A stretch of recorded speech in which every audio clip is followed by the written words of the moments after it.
बाद में फिर उन्होंने नारी धर्म बताए कि स्त्री के धर्म क्या होते हैं। सीता जी के आर्ट लेके समस्त औरतों के लिए उन्होंने बताया कि भाई कैसा होना चाहिए औरत को। तो इसी प्रकार से कहने लगी, हे राजकुमारी सुनो, माता पिता और भाई ये सभी हित करने वाले होते हैं, सभी भलाई करते हैं। माता भी, पिता भी, भाई भी। वे अपनी लड़की का, अपनी बहन का तो सभी आदर सत्कार भी करते हैं, उसके दुख कष्ट में भी जाते आते हैं और उसकी यानी मदद भी करते हैं। ये सब कुछ करें, हित करने वाले हो, पर वे सब एक सीमा तक ही हैं। उनकी भी एक सीमा हो। पति है उनका, आवे जावे तो उसका आदर करें, उसे सम्मान करें उसका, सभी लोग अपनी लड़की का, माता पिता भी और भाई भी। तो एक सीमा तक ही सुख देने वाले हों। पर हे जानकी, जो पति है वो तो मोक्ष रूप भी देता है। अगर पति की सेवा करती है कोई औरत और उसी में आसक्त रहती है, उसका कहना मानती है, उसका कहना टालती नहीं है, तो समझो वो मोक्ष भी प्रदान करने वाली होती है, हैं? तो इस प्रकार से वे स्त्री जो है, जो अपने पति को असीम सुख देती हैं, वह पत्री क्या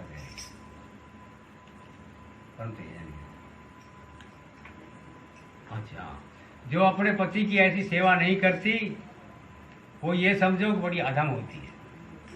यानी इस प्रकार की सेवा नहीं करती, उसके समान कोई अधम नहीं होती। और धैर्य, धर्म, धीरज, धर्म, मित्र और नारी, यानी धैर्य, धर्म, मित्र और स्त्री, इनकी आपत्ति काल में ही परीक्षा हो है। जब मुसीबत आ जाए बहुत ज्यादा उसके ऊपर, तो समझो यू कितना धैर्यवान है। नहीं तो बहुत से ऐसे हैं धैर्य छोड़ते हैं, बहुत से फांसी लगा के मर जाए, बहुत से भाग जाए, या बहुत से जो हैं अनेक प्रकार के ऐब कर लगे हैं। धैर्य छोड़ते हैं जब मुसीबत आता है। और धर्म, बहुत से ऐसे अपने धर्म में परिवर्तन करते हैं। आज सुन देख लिए बहुत तरीके, ईसाई धर्म में हो गए, हम ये हो गए, जब मुसीबत आती है। तो धर्म की भी जब पहचान होती है जब मुसीबत आती है। और इसके बाद में मित्र जो है, मित्र की पहचान जब भी होती है। असली मित्र कौन है? जैसे ही मुसीबत आ गए तो मित्र देखो कौन मित्र है, कौन मित्रता निभा रहा है। और नहीं तो ये कहिए, जब लग पैसा गांठ में तब लग ताको यार, तब लग ताको यार, यार संग ही डोले, और पैसा रहा न पास यार मुक्ते ना बोले। यानी बहुत से यार ऐसे हो जाए जो पैसा के पीछे भगे डोले और यार बन जाए, और लेकिन पैसा जब ना रहा तो जब अपना किनारा कर जाए कि आगे तो हो ना कुछ नहीं।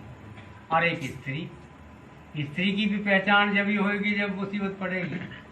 वो भी जब मुसीबत पड़ने पर ही पता लगेगी कि स्त्री अकेली बैठे तो खूब सब तरीके की सेवा करती रहे, लेकिन जब मुसीबत पड़ेगी तो बहुत सी छोड़ के भाग जाओ, और कई बालकन की माँ छोड़ के भाग जाओ।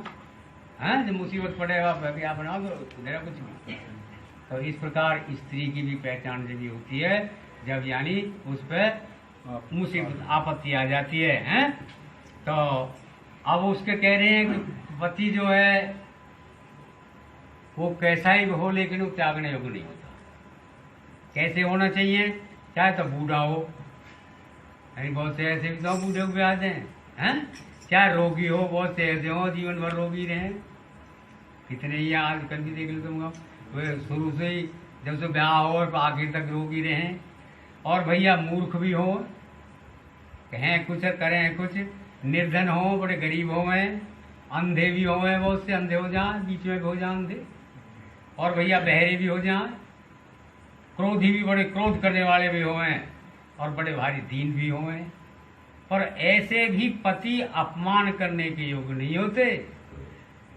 अगर उन ऐसे पति का अपमान करेगी ना जो औरत, तो समझो कि वे यमपुरी में जाकर अनेक प्रकार के दुख पाएगी, और शरीर, वचन और मन से पति के चरणों में अगर प्रेम नहीं करेगी तो बस उसके बराबर कोई दुर्गति उसकी नहीं होगी। पति की जो मन, क्रम, वचन से सेवा करनी चाहिए, और नहीं तो भैया उसकी बड़ी भारी दुर्गति होगी। उसको मन से पति के चरणों में प्रेम करना चाहिए। स्त्री के लिए बस केवल यही एक धर्म है, और यही एक व्रत है, और यही एक नियम है। और नहीं तो भैया यमपुर में जा करके उनको यमराज के तो सब निगाह में रहे कौन ने किसने क्या किया है, उसको बड़ा भारी नरक मिलेगा कि जो ऐसा पति की सेवा नहीं करेगी। इसके बाद में 4 प्रकार की पतिव्रताएं बताई हैं महाराज तुलसीदास ने। पतिव्रता जो 4 प्रकार की हुए कौन सी हुए, वेद पुराण और संत भी ऐसा ही कहते हैं सबको कि जो उत्तम श्रेणी की पतिव्रता होती है वो कैसी होती है, वो उसका मन जो है हमेशा अपने पति में लगा रहता है। जैसा अभी मैंने बताया कि ऐसी पतिव्रता है कि वो मन की गति की नहीं, क्या है तेरे मन में वो उसी कार्य को करेगी। तो यानी ऐसा भाव जिसके मन में बसा रहता है तो पति को छोड़कर और किसी की तरफ ध्यान नहीं करती, इधर उधर मन को नहीं भेजती, वहीं पति में लगा रहता है, तो उत्तम प्रकार की होती है। सबसे उत्तम वही होती है। दूसरे प्रकार की जो दूसरी श्रेणी की पतिव्रता कौन होती है, अब पराए आदमी को देखती तो है लेकिन उसको देखती है अपने जैसे पिता के समान, भाई के समान।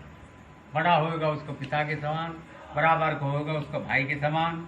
इस प्रकार इस अवस्था वाले को देखती है तो वो ऐसी होती है, लेकिन वो मध्यम प्रकार की होती है। एक होती है जो धर्म को विचार करके, अब भाई हमारा धर्म जो ठीक नहीं है, ऐसा हमें नहीं करना चाहिए, बुरा काम नहीं करना चाहिए, कुल की मर्यादा, हमारे कुल की जो है, अगर हम कोई बुरा कार्य करेंगे तो हमारे कुल में जो दाग लग जाएगा, और वह जो है फिर इधर उधर नहीं जाती, सोचती है ऐसी, देखे इधर उधर, वो निष्कृष्ट बताई है। तीसरी श्रेणी की जो है वो निष्कृष्ट होती है, ऐसा वेद भी कहते हैं। फिर एक जो है चौथे प्रकार की, वो डर के मारे थमी रहे, वहाँ लठ का डर हो बेचारे, चिंगे को चली गई, निंगे चिंगे को तो भाई लठ लगेगा, मारे पिटेगी। तो इस प्रकार से जो है वो कैसी होती है, अधम, जो डर से थमी रहे हैं, उसको कहते हैं अधम नारी, ये अधम होती है। और भाई जो पति वंचक होती है, यानी पति तो हर वक्त लड़ाई करती रहती है, उसका कहना नहीं मानती, उसको जो है हमेशा धमकाती रहती है और लड़ने को खाने को आवे है, वो पति वंचक कहलाती है। सबसे निष्कृष्ट औरत वो होती है। और वो क्या होती है कि एक कल्प तक, 100 कल्प तक, कल्प जो होता है 4 युगन का जो एक बार परिवर्तन हो जाता है, बदल जाते हैं, कल्प हो जाता है, ऐसे 100 कल्पों तक वो रौर नरक में बढ़ेगी। ऐसी जो स्त्री होगी, अब जो अपने प्रिय से, अपने पति से लड़ेगी, कलह करेगी, अनेक प्रकार की, उसकी टहल नहीं करेगी, उसकी देखभाल नहीं करेगी, या ऐसा है कि जो कोई जिसमें ऐब होगा, किसी प्रकार का अंधा लंगड़ा लूला होगा, उसे भाग जाएगी छोड़ करके, तो वो कितने ही कल्पों तक नरक में रहेगी। इसके अलावा एक और होती है जो अपने पति को छोड़ करके दूसरे के साथ जाकर के रहती है, पति त्याग देती है, चली जाती है, ऐसी भी होती है। वो तो जो समझो 100 करोड़ असंख्य जन्मों तक दुख पाएगी।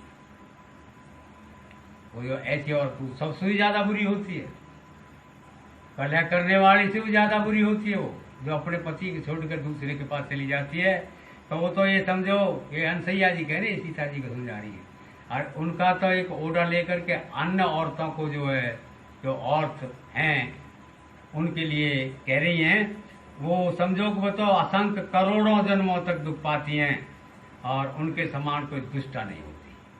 तो सबसे बड़ी दुष्ट औरत होती है भाई जो स्त्री छल छोड़ करके पतिव्रत धर्म को ग्रहण करती है, वह तो बिना परिश्रम के ही परम गति को प्राप्त हो जाती है। जो अच्छी औरत होती है पतिव्रता और ठीक ठाक यानी अपनी पति की सेवा करते हैं, उन्हें कोई किसी की जरूरत नहीं है भजन पूजन करने की भी, वे तो सीधे सड़क को चली जाती हैं। तो इस प्रकार से भाई, किंतु जो पति के प्रतिकूल चलती हैं, वे जहाँ भी जा करके जन्म लेंगी, वो जवानीपन में विधवा हो जाएंगी। उनका इतना बुरा हाल होगा, फिर जवानीपन में विधवा हो जाएंगी। स्त्री जन्म से ही वैसे अपवित्र होती है, किंतु पति की सेवा करने पर वे वो अनायास ही सुगति को प्राप्त हो जाती है। पतिव्रत धर्म का कारण ही यही है। आज भी तुलसी जी यानी भगवान को बड़ी प्रिय हैं, भगवान को बहुत प्रिय हैं, चारों वेद ही उनका यशगान करते हैं। इस प्रकार के हे सीता सुनो, तुम्हारा तो नाम लेकर के मैंने अन्य स्त्रियों जो और स्त्री हैं उनके लिए पतिव्रत धर्म बतलाया है, और भाई तुम तो उच्च कोटि की पतिव्रता हो, तुम्हारे लिए कोई नहीं है। ये तो और औरतन के लिए मैंने कहा है। तुम्हें तो श्री राम जी प्राणों के समान प्रिय हैं, और पतिव्रत धर्म की जो कथा है वो तो मैंने संसार के हित के लिए अन्य औरतन के लिए कहा है। हाँ भाई।